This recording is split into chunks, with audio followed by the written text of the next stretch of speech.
Isang 13 anyos na lalaki ang nahuli matapos umunong hold up ng jeep sa Quezon City. Nakatakda siya i-turnover sa Department of Social Welfare and Development. Balita hatid ni Oscar Oida.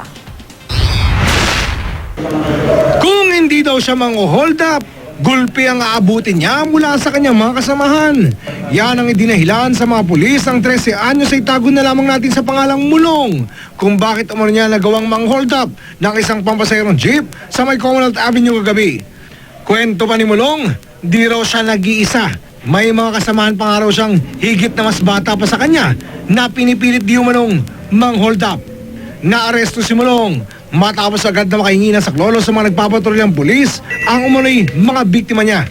Pero ang isa pa niyang kasamahan, nakatakas. Tapos pagtingin ng tandang Sora, sumakay yung dalawang bata. Tapos pag lagpas ng Luzon sa may MMD station, nagpara po silang dalawa po.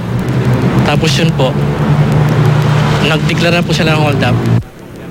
At kung siyang tatanungin, di na raw mukhang baguhan sa pang-hold up si Mulong.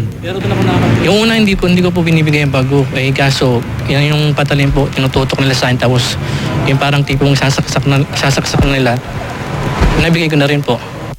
Nakatakdang i-turn over sa pangangalaga ng DSWD ang binatilyong si Mulong. Nagsasagawa naman na ng investigasyon ng mga pulis patungkol sa grupong umano'y nananangkapan sa mga bata sa pang-hold up. Lagi na lang may insidente ng kwan dyan, mga minor de edad, yung mga description ng mga nabibiktima dyan sa mga jeep. Yung mga minor de edad.